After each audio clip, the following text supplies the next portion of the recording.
Hey everybody, it's Safi and Marco Dish Out on Movies, the only movie review show on YouTube to review movies in terms of food. And it's just Marco here once again. I am here to do a scripted review of Monk Season 6. And I originally wrote this when I thought I was going to have to stick to my nightmarish schedule for binging the X Files. So I thought it would be a good idea to write videos ahead of time, and so then it would take like very little time to just, do the reviews. They'll be done. But now that that nightmare is over, I can just have fun and make this like a fun little review. And it's like already written and everything. I can just elaborate a little bit on the points that I made.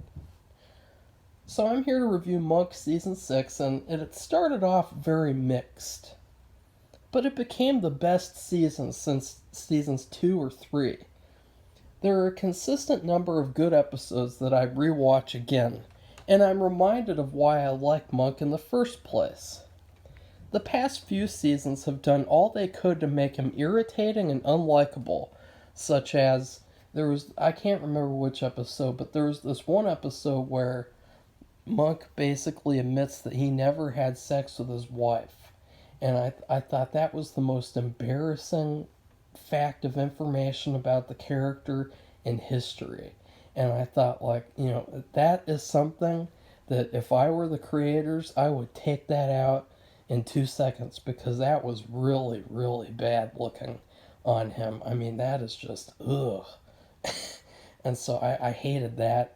But in this season, it seems more balanced to where it makes it clear when he's acting questionable and that we shouldn't automatically be on his side because he's Monk and he does certain things that are, very, very questionable, like in the stripper, I mean, not stripper, the naked people episode, and the way he acts in that episode, that's the whole point of the episode. And so it's not like we're supposed to like him still, even though he hates those types of people. Like, it makes it clear that he's acting really irrationally. So I like that. He's not perfect. There was a fantastic episode, sort of an actual noir, where he can't sleep because he's trying to find out who this woman is who he saw in public. When he finds out who she is, it's an incredible moment, and it's probably one of the best moments in Monk history. And it was nice because I think last season they did that leper episode, and they tried to make that one a noir, and it was not that great of an episode, and they really improved on it with this one by making an actual noir. And there's a great episode too where Harold's character is finally fleshed out and given some likability. He's one of those characters. There's a lot of characters in the show that for some reason the show thinks that we like them. Like the fan Marcy Maven, her character's trash, and I don't know why they had to do this whole episode where she's his assistant. It's like, ugh, ugh. And then they had that annoying neighbor, and it's funny because the annoying neighbor, I don't like his character, but when he was Monk's assistant, I actually thought that he fit pretty well, and so I don't know what to think about that, but it's weird because the characters who I like are the characters who they never focus on or give any depth to again. Like the doctor in the first season, the evil doctor in the asylum episode, he was a fantastic character, and I thought, wow, they should bring him back and have him be some sort of a guide of wisdom for Monk, and to like tell him, like, to be kind of like a Riddler type of villain, where he talks to Monk and he, once in a while on the phone or sends him letters or something, something cool like that. But instead, they always bring back the annoying characters like Harold. And Harold, I hated his character until this episode, where it's revealed that he's this daredevil, or he's pretending to be, and he's doing it for his children to like him. And so I thought that was good because they finally gave him some character. Uh, there's also a great episode dealing with the captain's girlfriend and how she actually kills someone. And I thought that that was really, really impactful because this the because as they say in the episode, I think, the captain finally gets to feel what Monk has felt the whole series. Like with the one where he gets divorced too, he finally gets to feel that type of devastation that Monk has always felt, and so he's brought closer to Monk through these episodes, and so I really appreciated that. This season really focused on each character, giving them their own shining episode of moments. Except for Randy, of course. Randy is just kind of short, shrift. He's given the shit end of the stick every single season. Like, didn't they try to make that stupid farm episode a Randy-centric episode? And even in that episode near the end, it's basically Monk has to implant the ideas into his head. So that's not even a Randy episode because it still disrespects Randy, which is fine. I wish that he would have a cool episode where his character is awesome instead of just being this like goofy Barney Fife character, because with Barney Fife, he's really entertaining. He's a fantastic comedic character. But when you look at his character overall, he is garbage. And they really never gave Barney any moment to shine. And they've really never given Randy any moments to shine either. So I kind of wish they'd do that. Another favorite is one where Monk joins a cult. That one was really depressing and effective, and it was really like I don't know, there were so many episodes this season that transcended the mainstream weekly comedic typical cliche procedural, and I really appreciated these episodes like the cult one where it went deeper than it even needed to for the subject matter. Probably my favorite celebrity guest star this season was Gina Phillips from Jeepers Creepers, playing an evil reporter who makes Monk look bad. It made me want to see her more in the show as sort of like an antagonistic side character who maybe, I don't know, maybe she sort of becomes the role of Trudy in the last season, and then she helps him track down his wife's killer. Like, that would have been cool because she's a reporter, so it would have made total sense. But of course, they probably won't do that because they want to bring back the fucking annoying neighbor again, or fucking Ambrose again. Ambrose is cool, but I don't know. He's just kind of a flake. I mean, if they're only going to bring him in his character once in a while, then I'd just rather not have him at all, because he should be such more of an important character when you consider. Never mind. And Monk's accidental racism came into play finally when he did a case involving rappers like Snoop Dogg. And I thought that was interesting because that was sort of a running joke the whole series, where he would have a really bad encounter with a black person on accident. Like in season 1, where he refuses to shake like a fourth hand, and then the guy thinks it's because he's black. And the second season, he wants the guy to put his hair up, and because he wants it to be even, and then the guy thinks it's because he's black. It's just so funny how he just keeps getting into these accidentally racist situations. This episode was one of the worst ones of the series and felt contrived and lame. That's unfortunate, since that running joke was one of the funniest jokes of the series, the ongoing jokes. A big surprise was Monk being the greatest wedding crasher of all time. It makes you want to use his services. Like, he could legitimately have a business. Instead of being a detective, he could be a wedding crasher. Like, that's how good he was. Natalie reached an all-time low, and this was the first season I didn't like her. She's worse than Sharona almost. Where to begin? For starters, she gets jealous of the stalker fan when Monk likes her more temporarily because he's sort of, you know, he's testing out the water.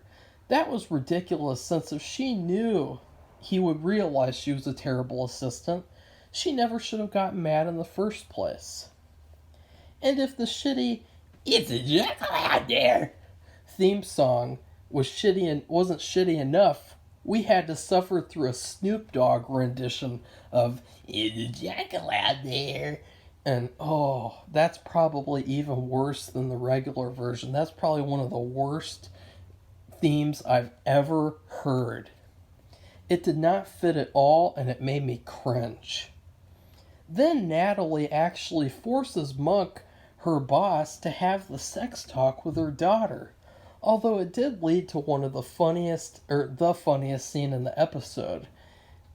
It still downgraded Natalie into an awkward helicopter mom. The guy Julia was going to date was only a year or two older than her.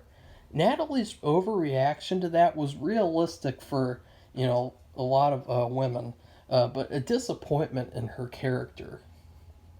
And then Natalie is supposed to join a cult to investigate it, but she ruins it. She gives away her real persona so easily, and that meant Monk ended up having to join it and getting brainwashed. She didn't even try to stop him or let him down. Then when her own daughter is in danger but wants to take her driver's test, she lets Monk make the decision for her. What's with her and treating Monk like he's her husband? She even gives him her husband's army uniform at one point. Ew. Monk and Natalie wouldn't make such a bad couple, honestly.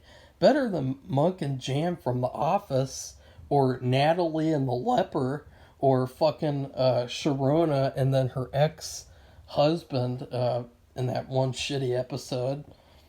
You know what? I ship Monk and Natalie. He's only 9 years older than her in real life. And with the slightly old-fashioned wardrobe and look Natalie has, she could easily pass off as his age. But in the finale, she really takes the cake for being dumb. Sorry about that. I'm reading a script. She endangered him by running off to see him while he was in hiding. Did I even mention when she stole the captain's new car and wrecked it like 3 or 4 times? In real life, she would have been arrested or at least handcuffed. So in season 6, they made her an overreacting annoyance who also acted like Monk's new girlfriend. Overall, I hope she continues to become his girlfriend as an arc, and she gets less annoying. That leaves their finale problem to talk about, and it's a big problem, as I can see in all the fucking writing. As you know, the Monk writers are bad at finales. This finale shocked me because the first part was fantastic. A perfect episode. Scott Glenn plays a perfect villain, and I loved how badass Monk was in this high-pressure situation. However, in the second half of the episode, it's only meh. The overall villain is Dale the Whale, a third iteration of the character, which is a trash twist if I've ever seen it. Dale just randomly decides to switch spots with Monk. What a missed opportunity for a really good villain to return in the show, not a shitty villain like Dale the Whale. Also, there are so many plot holes and parts that are unbelievable, where Monk basically gives up hiding. Natalie helps the bad guy find Monk accidentally. His fake death is treated like a setup for jokes about other characters reacting and finding out. Want to know how much Sharona cared about Monk? She sent flowers and will attend the funeral. LOL. For some reason, no other previous characters returned to offer their condolences too. The part of this The part that redeems the second half, though, from being a total waste is when Monk has to stop the assassination at the parade. This was fun, still way too many lapses in logic. Overall, this was surprisingly a fantastic season. Much more consistent than previous ones, and lots of highlights to remember forever. I rate this season a huge, hearty plate of biscuits and gravy. You just get everything you want like usual. Oh shit, I should have biscuits and gravy today. Fuck. I forgot I had biscuits and gravy. I could have had. But it just gives you everything you'd expect. Traditional biscuits and gravy with that spicy, salty gravy and the meat, the sausage, the biscuits, the homemade biscuits. It just gives you everything you want, and it completely fulfills you. So that's my review for Monk season 6, and I was really positive with this season because I saw someone when I basically started the series. They ranked season 6 all the way at the bottom, and they said that they could basically skip the entire season and not feel bad about it. And it just blew my mind that someone could consider skipping season 6 when you have seasons like 4 and 5 and 1. Like, ugh, come on. Like, season 6 is really good in comparison to those. And it's just, I think it's underrated, honestly. Like, it's just the perfect, it's just everything you want from Monk. Almost everything, because obviously we want those stories to happen. We want some good characters to return for once, but it really just gives you everything you asked for. And it has Natalie instead of Sharona, which is a huge bonus. And the finale is not total trash, and it's not mediocre.